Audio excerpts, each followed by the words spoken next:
neurolinguistik ya. Ini ada penelitian juga menunjukkan bahwa membaca zikir, ingat Allah tadi, membaca zikir dan ayat-ayat Al-Quran dapat meningkatkan gelombang delta pada otak. Ditunjukkan pada area Brodmann ke-8, di mana area ini termasuk dalam area Broca yang bertanggung jawab dalam pemrosesan aspek semantik bahasa dan kefasihan verbal. Ya, hanya mendengarkan murotal, mendengarkan ayat-ayat Al-Quran, apalagi itu berzikir, membaca, ternyata bisa ada korelasi, ada hubungan yang baik, bisa menyebabkan aspek semantik bahasa dan kefasihan verbal, bicaranya jadi lancar. Mungkin anak-anak kita pidatonya bagus, jadi orator, ya, bahasanya runtut. Nah, ini justru yang meneliti, ya, bukan cendekiawan Muslim, orang-orang Barat.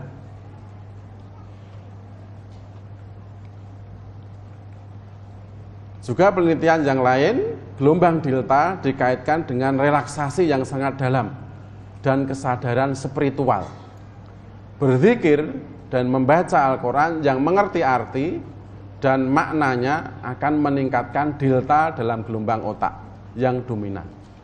Ini menunjukkan bahwa mereka lebih terlibat dalam aktivitas spiritual ketika mereka berzikir dan membaca Al-Quran dengan memahami makna dan arti, dibandingkan dengan mendengarkan zikir dan murotal Al-Quran tanpa mengerti makna. Selain itu, berzikir dan membaca Al-Quran menghasilkan efek relaksasi. Jadi mungkin pikirannya jadi fresh, ya, kecerdasannya jadi fresh untuk mengatasi masalah-masalah yang berat, ya, itu bisa diselesaikan dengan baik. Atau sebagai pelajar, belajarnya itu lebih kuat, lebih bisa fokus, lebih bisa berkonsentrasi. Bacaan Al-Quran memiliki kemampuan untuk memprogram ulang sel-sel otak, meningkatkan kemampuan serta menyeimbangkan. Pada fase delta terjadi proses penyembuhan diri sendiri secara alamiah, seperti perbaikan kerusakan jaringan dengan aktif menumbuhkan sel-sel baru, terjadi regenerasi sel. Ini telah diteliti oleh Solihuddin dan teman-temannya. Baca Al-Quran. Jadi pada fase delta tadi, gelombang otak yang pada fase delta bisa menyembuhkan secara alami. Bisa terjadi regenerasi sel.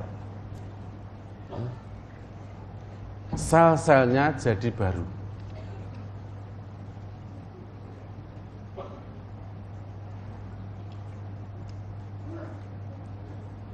Mungkin ini dulu Bapak, Ibu, dan saudara semuanya. Ya, jadi 5M yang menjadikan kita sehat. Yang pertama adalah mood, harus bisa menjaga mulut kita, menjaga yang kita makan. Yang kedua adalah move on, aktif bergerak. Yang ketiga adalah membangun mindset yang positif, ya, selalu positive thinking. Yang keempat adalah mengasuh, istirahat, merem. Ampun, merem terus. Kemudian M yang kelima adalah memori to Allah, selalu ingat pada Allah. Insya Allah 5 hal ini mudah, tidak berbiaya besar, kita semuanya tinggal mau atau tidak. Ya, insya Allah semuanya, ya, kalau dia mau, mampu, ya, mampu. Tinggal ada kemauan atau kemampuan tidak. Jadi ini dulu Bapak, Ibu, dan saudara semuanya. Nanti pertanyaan Ini di sebelah saya juga ada Dokter Iwan, spesialis saraf. Juga ada dokter-dokter yang lain. Nanti misalnya pertanyaan yang tidak bisa kita jawab, ya bisa dijawab oleh dokter-dokter ya di sebelah kanan saya ini.